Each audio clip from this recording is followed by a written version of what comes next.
Hello നമസ്കാരം. ഹോല വേൾഡിൻ്റെ പുതിയൊരു വീഡിയോയിലേക്ക് എല്ലാവർക്കും സ്വാഗതം. ഇന്നത്തെ വീഡിയോയിൽ നമ്മൾ സംസാരിക്കുന്നത് ന്യൂസിലൻഡിൻ്റെ PR സിസ്റ്റത്തിനെ പറ്റിയാണ്. ഇപ്പോൾ ഈയിടെയായിട്ട് കേട്ട് വരുന്നൊരു ക്വസ്റ്റ്യനാണ്, ന്യൂസിലൻഡിൻ്റെ PR സിസ്റ്റം ഓസ്ട്രേലിയനേക്കാളും ഈസി ആകാൻ പോവുകയാണോ എന്നുള്ളത്. ഷോർട്ട് ആൻസർ ഈസ് യെസ്, എളുപ്പമാകാൻ പോവുകയാണ് ഈ പറയുന്ന നിയമങ്ങൾ പ്രാബല്യത്തിൽ വന്നാൽ. ഇപ്പോൾ ഡിസ്കഷനിൽ നടക്കുന്ന കുറച്ച് പുതിയ അപ്ഡേറ്റ്സ് നിങ്ങൾ അറിഞ്ഞിരിക്കണമെന്ന് കരുതിയാണ് ഈ വീഡിയോ ചെയ്യുന്നത്. ഈ വീഡിയോയിൽ നമ്മൾ കവർ ചെയ്യാൻ പോകുന്നത് ന്യൂസിലൻഡിൻ്റെ പുതിയ PR സിസ്റ്റത്തിൻ്റെ പോയിൻറ്റ്സ് എങ്ങനെയാണ് കാൽക്കുലേറ്റ് ചെയ്യുന്നത്, എന്തായിരിക്കും അതിൻ്റെ ഒരു മിനിമം റിക്വയർമെൻറ്റ്, എങ്ങനെയാണ് ന്യൂസിലൻഡിൻ്റെ PR സിസ്റ്റം വർക്ക് ചെയ്യാൻ പോകുന്നത്, ഒപ്പം തന്നെ പുതിയ സ്റ്റേ ബാക്ക് ഓപ്ഷൻസ്, സ്റ്റേ ബാക്കിൽ എന്ത് വ്യത്യാസങ്ങളാണ് വരാൻ പോകുന്നത് ഇന്ത്യൻ സ്റ്റുഡൻസിന്. കാരണം ഇന്ത്യയും ന്യൂസിലൻഡും കൂടെ ഒരു ട്രേഡ് എഗ്രിമെൻറ്റ് സൈൻ ചെയ്തിട്ടുണ്ട്. അപ്പോൾ അതിൻ്റെ ഫൈനൽ സൈനിങ് ഇപ്പോൾ അതിൻ്റെ രൂപരേഖ തയ്യാറാക്കിയതേ ഉള്ളൂ. ഫൈനൽ സൈനിങ് ജൂലൈ 2026 സംഭവിക്കുന്നത്. ഇതുപോലെ ഇന്ത്യയും ഓസ്ട്രേലിയയും തമ്മിൽ നേരെ സൈൻ ചെയ്തിരുന്നു. അതിൻ്റെ ഫലമായിട്ട് ഓസ്ട്രേലിയയിൽ കൂടുതൽ സ്റ്റേ ബാക്ക് കിട്ടിയിട്ടുണ്ട്. അപ്പോൾ അതുപോലൊരു സംഭവം ന്യൂസിലൻഡിലും വരാൻ പോവാണ്. Stay tuned. ഇതിൻ്റെ മുഴുവൻ അപ്ഡേറ്റ്സും നമ്മൾ വീഡിയോയിൽ പറയാം. ഇപ്പോൾ നടക്കുന്ന ഡിസ്കഷൻ എന്താണ്, ഇനി വരാൻ പോകുന്നത് വരുന്ന വീഡിയോകളിൽ നിങ്ങൾക്ക് കാണാൻ പറ്റും. അപ്പോൾ ഇനി ഇത് കൂടാതെ മൂന്നാമത് റെഡ് ആംബർ ഗ്രീൻ ഒക്യുപ്പേഷൻ ലിസ്റ്റിനെ പറ്റി നമ്മൾ സംസാരിക്കുന്നുണ്ട്. ഒപ്പം ഓഗസ്റ്റ് 2026 ന്യൂസിലൻഡിലേക്ക് PR ശ്രമിക്കുന്നവർക്ക് എന്തുകൊണ്ട് ഇമ്പോർട്ടൻ്റ് ആണ്, ഇതൊക്കെയാണ് ഈ വീഡിയോയിൽ നമ്മൾ കവർ ചെയ്യാൻ പോകുന്നത്. Let's move to the first section, New Zealand PR basics. ന്യൂസിലൻഡിൻ്റെ PR പുതുതായിട്ട് എങ്ങനെയാണ് പോയിൻറ്റ്സ് കാൽക്കുലേറ്റ് ചെയ്യാൻ പോകുന്നതെന്ന് നോക്കാം. 6 പോയിൻറ്റ്സ് മതി. 6 പോയിൻറ്റ്സ് നേടിയാൽ ന്യൂസിലൻഡിൽ PR കിട്ടും എന്നുള്ളത്. 65 ഓസ്ട്രേലിയക്ക്. അതുപോലെ പക്ഷേ ന്യൂസിലൻഡ് വളരെ സിമ്പിളാക്കാൻ പോവുകയാണ് പ്രോസസ്സ്. 6 പോയിൻറ്റ്സ് ഉള്ളവർക്ക് ന്യൂസിലൻഡ് PR ലഭിക്കും എന്നുള്ളതാണ് ശുപാർശ. അങ്ങനെയാണ് ഇപ്പോൾ പ്ലാൻ ചെയ്തിരിക്കുന്നത്. അതായത് നമുക്ക് ഓസ്ട്രേലിയ അറിയാം 65 പോയിൻ്റ് ഉള്ളവർ എലിജിബിൾ ആവുന്നേ ഉള്ളൂ. അവർക്ക് ഇൻവിറ്റേഷൻ കിട്ടുമോ ഇല്ലയോ എന്ന് അറിയത്തില്ല. പക്ഷേ ന്യൂസിലൻഡിൽ 6 പോയിൻ്റ് ഉണ്ടെങ്കിൽ, പ്രൊവൈഡഡ് നിങ്ങൾ കുറച്ച് റൂൾസ് ഫോളോ ചെയ്തിട്ടുണ്ടെങ്കിൽ, നിങ്ങൾക്ക് ഉറപ്പായിട്ടും പ്രോസസ്സിങ് ടൈമിന് ശേഷം PR കിട്ടുക. ഇതാണ് പറയുന്നത്. അല്ലാതെ ഒരു ന്യൂമറിക്കൽ ക്യാപ്പ് വെച്ചിട്ട് ഏറ്റവും ടോപ്പായിട്ട് പെർഫോം ചെയ്യുന്ന കുറച്ച് പേർക്ക് PR കിട്ടുന്ന ഒരു സംവിധാനമല്ല. ഇപ്പോൾ ഓസ്ട്രേലിയയിൽ നമ്മളൊരു ഫിക്സഡ് ക്യാപ്പ് സംവിധാനം വെച്ചിട്ടുണ്ട്. ഈ ലൈനിൽ നിൽക്കുന്നതിൽ ഏറ്റവും ഫ്രണ്ടിൽ നിൽക്കുന്ന കുറച്ച് പേർക്കായിരിക്കും കിട്ടുന്നത്. അതായത് 65-70 പോയിൻറ്റിലാണ് ഇൻവിറ്റേഷൻസ് എന്ന് പറഞ്ഞു കഴിഞ്ഞാലും അതിൽ ഒരു ഇത്ര പേർക്കേ കൊടുക്കാൻ പറ്റത്തുള്ളൂ. അപ്പോൾ 70 പോയിൻ്റ് എന്ന് പറയുമ്പോൾ 100 പോയിൻ്റ് ഉള്ളവരും 85 പോയിൻ്റ് ഉള്ളവരും 90 പോയിൻ്റ് ഉള്ളവരും ഒക്കെ കിട്ടി. 70 പോയിൻറ്റിൽ ചിലപ്പോൾ ഒരു 5-6 പേർക്കേ കിട്ടത്തുള്ളൂ. ബാക്കി കുറേ പേര് ആ ലൈനിൽ വേറെ നിൽപ്പുണ്ടാവും. അപ്പോൾ ഇതിനെപ്പറ്റി നമ്മൾ വേറെ വീഡിയോ പറഞ്ഞിട്ടുണ്ട്. അതുപോലെ അല്ല ന്യൂസിലൻഡിനെ സംഭവിക്കാൻ പോകുന്ന 6 പോയിൻ്റ് ഉള്ളവർ കിട്ടും. So it is clear, precise and whoever achieves that point or are trying for that points will get New Zealand PR എന്നുള്ള അതൊരു വലിയ റിലാക്സിങ് ആയിട്ടുള്ള ഒരു ഓപ്പർച്യൂണിറ്റി ആയിട്ടാണ് വരുന്നത്. എന്തായാലും ഇത് റൂളായിട്ട് പുറത്തേക്ക് വരുമ്പോൾ അപ്ഡേറ്റ് ആദ്യമായിട്ട് നിങ്ങൾക്ക് തരുന്നത് ഹോല വേൾഡ് ആയിരിക്കും. ഞങ്ങൾ ഒരിക്കലും വ്യൂസ് കിട്ടാൻ വേണ്ടിയുള്ള വീഡിയോസ് അല്ല ചെയ്യുന്നത്. കൺഫ്യൂഷൻസ് അവോയ്ഡ് ചെയ്ത് ക്ലിയർ ആയിട്ടുള്ള ക്ലാരിറ്റി ഉള്ള വീഡിയോസാണ് നമ്മൾ ചെയ്യുന്നത്. ഇപ്പോൾ എപ്പോഴും ഒരു ന്യൂസ് വന്നു കഴിഞ്ഞാൽ അത് എന്താ സംഭവിക്കുന്നതെന്ന് വിശകലനം ചെയ്തിട്ടായിരിക്കും നമ്മൾ ആ വീഡിയോ വരുന്നത്. അപ്പം തീർച്ചയായും ഇപ്പോൾ ഇതൊരു പ്രപ്പോസലാണ്. ഞാൻ വീണ്ടും എടുത്തു പറയുകയാണ്, ഇങ്ങനെയാണ് എന്നല്ല പറഞ്ഞത്. ഈ പ്രപ്പോസൽ നടക്കാൻ വളരെ സാധ്യതയുണ്ട്. അപ്പോൾ അതിൻ്റെ അപ്ഡേറ്റ്സും നമ്മുടെ ചാനൽ വഴി കിട്ടുന്നതായിരിക്കും. നിങ്ങൾ സബ്സ്ക്രൈബ് ചെയ്താൽ മാത്രം മതി. അപ്പോൾ ഈ 6 പോയിൻ്റ് റൈറ്റ് കോമ്പിനേഷനിലൂടെ എങ്ങനെ നേടാം എന്നുള്ളത് നമ്മൾ പറഞ്ഞുതരാം. അടുത്തതായിട്ട് നമ്മൾ ക്വാളിഫിക്കേഷൻ പോയിൻറ്റ്സ്, എങ്ങനെയാണ് ഈ പോയിൻ്റ് ഡിസ്ട്രിബ്യൂട്ട് ചെയ്യുന്നത്. ക്വാളിഫിക്കേഷനാണ് ഏറ്റവും കൂടുതൽ പോയിൻ്റ് കൊടുത്തിരിക്കുന്നത്. അപ്പോൾ അതെന്താണ് നമുക്ക് നോക്കാം. Based on industry discussions this is how the points will be. PhD ചെയ്യുന്നവർക്ക് 6 പോയിൻ്റ്, മാസ്റ്റേഴ്സ് ഡിഗ്രി ചെയ്യുന്നവർക്ക് വീണ്ടും 6 പോയിൻ്റ്, STEM ഡിഗ്രിയിൽ പഠിക്കുന്നവർക്ക് 5 പോയിൻ്റ്, ബാച്ചിലർ ഓണേഴ്സ് ഡിഗ്രി ചെയ്യുന്നവർക്ക് 5 പോയിൻ്റ്, PG ഡിപ്ലോമയാണെങ്കിൽ 5 പോയിൻ്റ്, ബാച്ചിലേഴ്സ് ഡിഗ്രി ആണെങ്കിൽ 5 പോയിൻ്റ്. ഇങ്ങനൊരു സിസ്റ്റം വരാനുള്ള സാധ്യത വളരെ കൂടുതലാണ്. PG ഡിപ്ലോമയുടെ പോയിൻറ്റ്സ് എത്രയാണെന്ന് കൃത്യമായിട്ട് എനിക്കിപ്പോൾ അറിയില്ല. ഇങ്ങനൊരു സിസ്റ്റത്തിലേക്ക് മാറാൻ പോവാണ്, പോയിൻറ്റ്സ് കൂട്ടാൻ പോവാണ്. അപ്പോൾ പോസ്റ്റ് സ്റ്റഡി വർക്ക് അതിലും വ്യത്യാസം വരാൻ പോവാണ് ഇന്ത്യൻ സ്റ്റുഡൻസിൻ്റെ. അത് നമുക്ക് നോക്കാം. സ്റ്റേ ബാക്ക് എങ്ങനെയാണ് ഈ ട്രേഡ് എഗ്രിമെൻറ്റിന് ശേഷം ഇന്ത്യൻ സ്റ്റുഡൻസിന് വരാൻ പോകുന്ന അഡ്വാൻറ്റേജ് നമുക്ക് നോക്കാം. PhDയും മാസ്റ്റേഴ്സും STEM degree, science, technology, engineering, mathematics ഈ മേഖലകളിലും പഠിക്കുന്ന ഇന്ത്യൻ സ്റ്റുഡൻസ്, പഠിച്ചു കഴിയുന്ന ഇന്ത്യൻ സ്റ്റുഡൻസിന് 4 കൊല്ലത്തെ സ്റ്റേ ബാക്കാണ് ശുപാർശ ചെയ്തിരിക്കുന്നത്. നേരത്തെ 3 വർഷമായിരുന്നു. ഈ മേഖലയിൽ ഇങ്ങനെയാണെങ്കിൽ സ്റ്റേ ബാക്ക് കിട്ടുന്നത് 4 വർഷമായിട്ട് ഉയരാൻ പോവുകയാണ് ഫോർ ഇന്ത്യൻ സ്റ്റുഡൻസ്. ഇനി ബാച്ചിലർ ഓണേഴ്സ് ഡിഗ്രി പഠിക്കുന്നവർക്ക് 3 കൊല്ലമായിരിക്കും സ്റ്റേ ബാക്ക്. അതിൽ വ്യത്യാസമില്ല, ഇപ്പോഴും 3 കൊല്ലമാണ് സ്റ്റേ ബാക്ക്, അത് 3 നിൽക്കും. PG ഡിപ്ലോമ ചെയ്യുന്നവർക്ക് 4 കൊല്ലമാവാൻ സാധ്യതയുണ്ട്. അല്ലാത്ത പക്ഷം നിങ്ങളുടെ കോഴ്സ് ഡ്യൂറേഷൻ എന്താണോ അത് തന്നെയാണ് നിങ്ങൾക്ക് സ്റ്റേ ബാക്കായിട്ട് ലഭിക്കുന്നത്. അത് ചിലപ്പോൾ 4 വർഷമായിട്ട് മാറാൻ സാധ്യതയുണ്ട് ഇന്ത്യൻ സ്റ്റുഡൻസിന്. അത് നമുക്ക് കണ്ടിരുന്ന് കാണാം റൂള് വരുമ്പോൾ എങ്ങനെയായിട്ടായിരിക്കും അത് വരുന്നത്. അതുപോലെ ഡിഗ്രി ബാച്ചിലേഴ്സ് ചെയ്യുന്നവർക്ക് ചിലപ്പോൾ 3 കൊല്ലം തന്നെ ആയിരിക്കും സ്റ്റേ ബാക്ക്. കാരണം ഇപ്പോൾ അങ്ങനെയാണ്. അതായത് 3 ഇയർ ഡിഗ്രി ചെയ്യുന്നവർക്കെല്ലാം 3 ഇയർ സ്റ്റേ ബാക്കും അതിന് മേളിലേക്കുള്ള ലെവല് ഓഫ് ക്വാളിഫിക്കേഷൻ ചെയ്യുന്നവർക്ക്, അതായത് മാസ്റ്റേഴ്സും PhD ഒക്കെ ചെയ്യുന്നവർക്ക് 3 ഇയേഴ്സുമാണ് സ്റ്റേ ബാക്ക് പറയുന്നത്. അല്ലാത്തതെല്ലാം ഗ്രീൻ ലിസ്റ്റ് ഒക്യുപ്പേഷനിലാണെങ്കിൽ മാത്രമാണ് സ്റ്റേ ബാക്ക് ലഭിക്കുന്നത്. അത് നിങ്ങളുടെ കോഴ്സിൻ്റെ ഡ്യൂറേഷൻ ഏതാണോ അത് തന്നെയാണ് നമ്മുടെ സ്റ്റേ ബാക്കായിട്ട് വരുന്നത്. അതാണ് കറൻ്റ്ലി. ഇനി ഇതിപ്പോഴും മാറാൻ പോകുന്നത് 4 അല്ലെങ്കിൽ 3 ഒക്കെ ആയിട്ട് സ്റ്റേ ബാക്ക് ഉയരാൻ പോവുകയാണ് എന്ന് പറഞ്ഞു. അപ്പം കൃത്യമായിട്ട് പറയുകയാണെങ്കിൽ PhD ന്യൂസിലൻഡിൽ ചെയ്യുന്നവർക്കും മാസ്റ്റേഴ്സ് ന്യൂസിലൻഡിൽ ചെയ്യുന്നവരും അതുപോലെ സ്റ്റെം സബ്ജക്ട്സിൽ ഡിഗ്രി ചെയ്യാൻ പോകുന്ന ആൾക്കാർക്കുമൊക്കെ 4 കൊല്ലം സ്റ്റേ ബാക്കായിട്ട് ഉയരാൻ പോകുന്നു. അതൊരു വലിയ ന്യൂസാണ്. അത് മാത്രമല്ല PR പോയിൻറ്റ്സും നമ്മൾ ഇൻക്രീസ് ആവുന്നത് കേട്ടു. മൊത്തം 6 പോയിൻറ്റ് മതി. അതിൽ 6 പോയിൻറ്റും PhD മാസ്റ്റേഴ്സും ചെയ്യുന്നവർക്ക് ഡയറക്റ്റ്ലി കിട്ടുവാണ്. ആൻഡ് സ്റ്റെം ഡിഗ്രി ഒക്കെ ചെയ്യുന്നവർക്ക് 5 പോയിൻറ്റും ബാച്ചിലർ ഓണേഴ്സ് PG ഡിപ്ലോമ അങ്ങനെയൊക്കെ ചെയ്യുന്നവർക്ക് 5 പോയിൻറ്റ്സും കിട്ടുന്നുണ്ട്. അപ്പോൾ ഇങ്ങനെയുള്ളവർക്ക് 6 പോയിൻറ്റ് മതി PR എലിജിബിൾ ആവാൻ. അപ്പോൾ അവരെന്താ വേറെ ചെയ്യേണ്ടത്?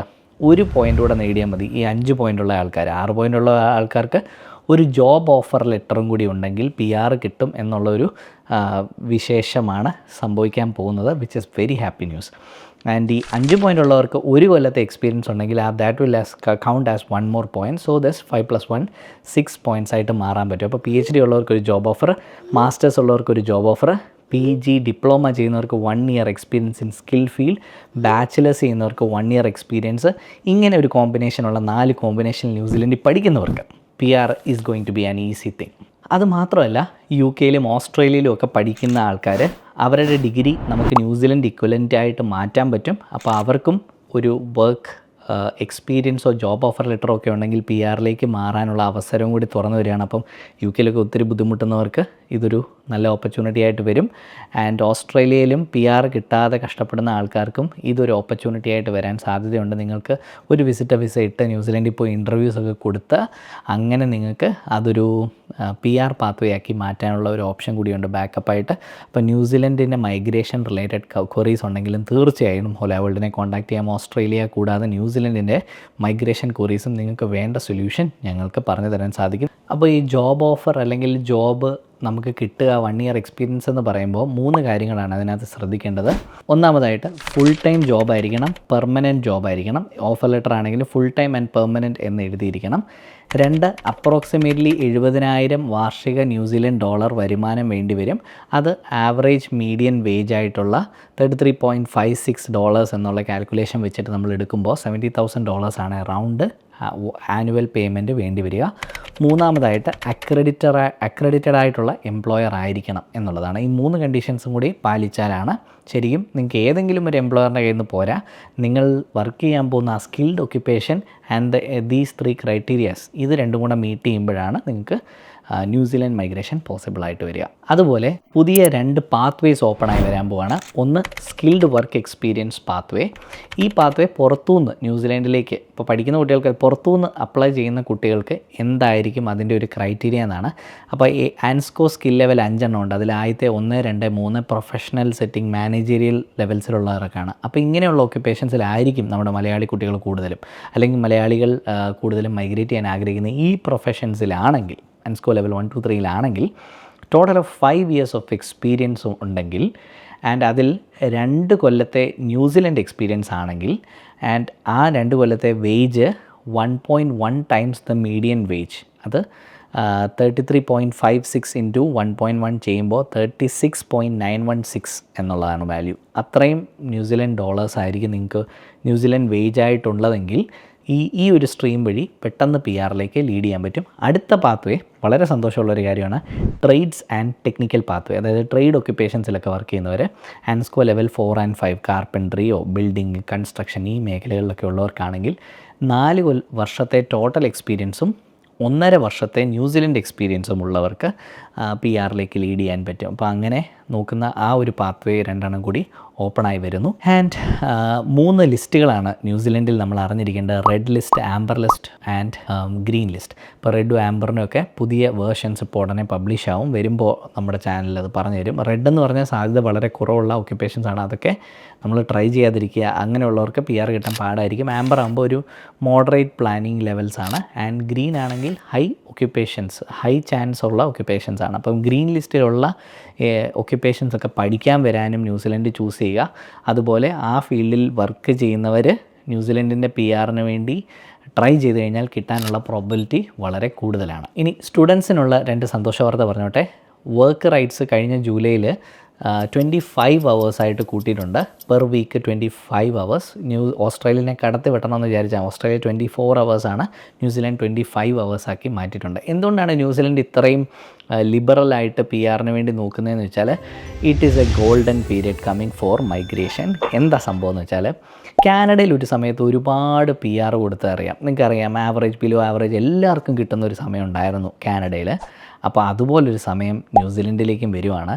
സോ വളരെ ഈസി ആയിട്ട് PR വരാൻ സാധ്യതയാണ്. കാരണം ഏജിങ് പോപ്പുലേഷനാണ്. അവിടെ തന്നെയുള്ള ആൾക്കാർ ബ്രെയിൻ ഡ്രെയിൻ കൂടുതൽ പേരും ഓസ്ട്രേലിയയിൽ കൂടുതൽ വരുമാനം കിട്ടുന്നതുകൊണ്ട് ന്യൂസിലൻഡിലുള്ളവർക്ക് ഓസ്ട്രേലിയയിലേക്ക്, ന്യൂസിലൻഡ് സിറ്റിസൺസിന് ഓസ്ട്രേലിയയിലേക്ക് വർക്ക് റൈറ്റ്സ് കിട്ടി പെർമനൻറ്റ് റെസിഡൻ്റ് ആയി മാറാവുന്ന പാത്വേ ഉള്ളതുകൊണ്ട് ന്യൂസിലൻഡിലുള്ളവർ എന്തായാലും മികച്ച അവസരങ്ങളിൽ ഓസ്ട്രേലിയയിലേക്ക് പോകും. അപ്പോൾ ന്യൂസിലൻഡിലൊരു ഗ്യാപ്പുണ്ട്.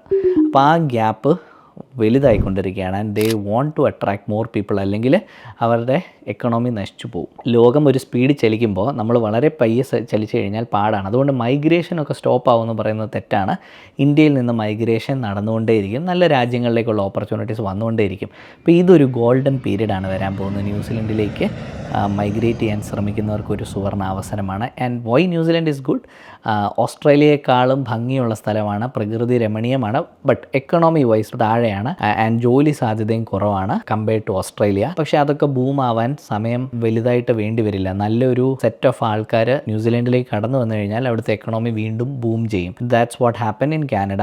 ആൻഡ് പക്ഷേ ക്വാളിറ്റി ഇല്ലാതെ ഉള്ള ഒരു ഒഴുക്ക് നടന്നതുകൊണ്ട് ജോബ് ഇല്ലാത്തതും ഒക്കെ സംഭവിച്ചിട്ടുണ്ടാവാം. എന്നാലും ഓസ്ട്രേലിയ ഫോളോ ചെയ്യുന്ന ഒരു പാത്വേ ന്യൂസിലൻഡും പിടിച്ചു കഴിഞ്ഞാൽ നല്ല ഒരു വികസനം ന്യൂസിലൻഡിൽ സംഭവിക്കും. എന്നാലും ഇന്ത്യ അപേക്ഷിച്ച് നോക്കുമ്പോൾ New Zealand is far far far far better economy wise. ഞാൻ പറയുന്നത് ചിലപ്പോൾ എല്ലാവരും സ്ട്രഗിൾ ചെയ്യുമെന്നൊക്കെ പറഞ്ഞു. സ്ട്രഗിൾ ചെയ്യാത്തതായിട്ട് ആരാവുള്ള? സ്ട്രഗിൾ ചെയ്താലും റിട്ടേൺസ് കിട്ടുന്നുണ്ട്. ഇങ്ങനെ ഒരുപാട് ബാങ്ക് ബാലൻസ് സൃഷ്ടിക്കാം എന്നൊന്നും വിചാരിച്ച് ന്യൂസിലൻഡിലേക്ക് ആരും മൈഗ്രേറ്റ് ചെയ്യേണ്ട. നല്ലൊരു ഫാമിലി ലൈഫ്, സെറ്റിൽഡ് ആയിട്ടുള്ള ലൈഫ് ശരിക്കും അങ്ങനെ എൻജോയ് ചെയ്യാൻ പറ്റുന്ന ഒരു കാലാവസ്ഥയും രാജ്യവുമാണ്. വളരെ ഭംഗിയുള്ള ഒരു രാജ്യമാണ് New Zealand. And let's come back to the topic. അപ്പോൾ നോ ന്യൂമറിക്കൽ ക്യാപ്പിംഗ്. ഇപ്പം ഓസ്ട്രേലിയയിലൊക്കെ വെച്ചിരിക്കുന്ന പോലെ അല്ലെങ്കിൽ കാനഡയിലൊക്കെ വെച്ചിരിക്കുന്ന പോലെ ഒരു ക്യാപ്പിംഗ് സിസ്റ്റം വെച്ചിട്ടില്ല. എത്ര പേരെ വേണേലും പഠിപ്പിക്കാം എന്നുള്ള ഒരു അവസ്ഥയിലാണ്. പ്രൊവൈഡഡ് കണ്ടീഷൻസ് സ്ട്രിക്റ്റ് ആയിട്ട് മീറ്റ് ചെയ്യണം. ന്യൂസിലൻഡിൻ്റെ നമ്മളെ GS റിക്വയർമെൻറ്റ്സ് ഓസ്ട്രേലിയക്കൊക്കെ വെച്ചിരിക്കുന്ന പോലെ തന്നെ ന്യൂസിലൻഡിനെ മീറ്റ് ചെയ്യേണ്ടി വരും. എന്നാലും അതൊക്കെ മീറ്റ് ചെയ്ത് കഴിഞ്ഞാൽ ന്യൂസിലൻഡിലേക്ക് വന്നു കഴിഞ്ഞാൽ നിങ്ങൾ വർക്ക് ചെയ്യാനും കഷ്ടപ്പെടാനും റെഡിയാണെന്നുണ്ടെങ്കിൽ PR-ലേക്ക് ലീഡ് ചെയ്യാനായിട്ട് പറ്റുന്ന ഒരു സമയമാണ്. ഇപ്പോൾ ന്യൂസിലൻഡ് പഠിക്കാൻ വരുന്നവർക്ക് നല്ലൊരു ഓപ്പർച്യൂണിറ്റിയാണ്. ഇനി വരുന്ന ഒരു 5-6 വർഷം ഇസ് ഗുഡ്. ഓസ്ട്രേലിയ പഠിച്ച് PR കിട്ടാത്തവർക്കും ന്യൂസിലൻഡിലേക്ക് PR-ന് ട്രൈ ചെയ്യാവുന്നതും ഒരു നല്ല പീരീഡാണ്. അപ്പോൾ അതിനെപ്പറ്റിയും ചിന്തിക്കാവുന്നതാണ്. അങ്ങനെയുള്ള സംശയങ്ങളുള്ളവരൊക്കെ തീർച്ചയായും കമൻറ്റിൽ രേഖപ്പെടുത്തുക. And also please contact us. We will help you from our end. So final thoughts. New Zealand PR is not about studying any course. Choosing the right qualification is very important.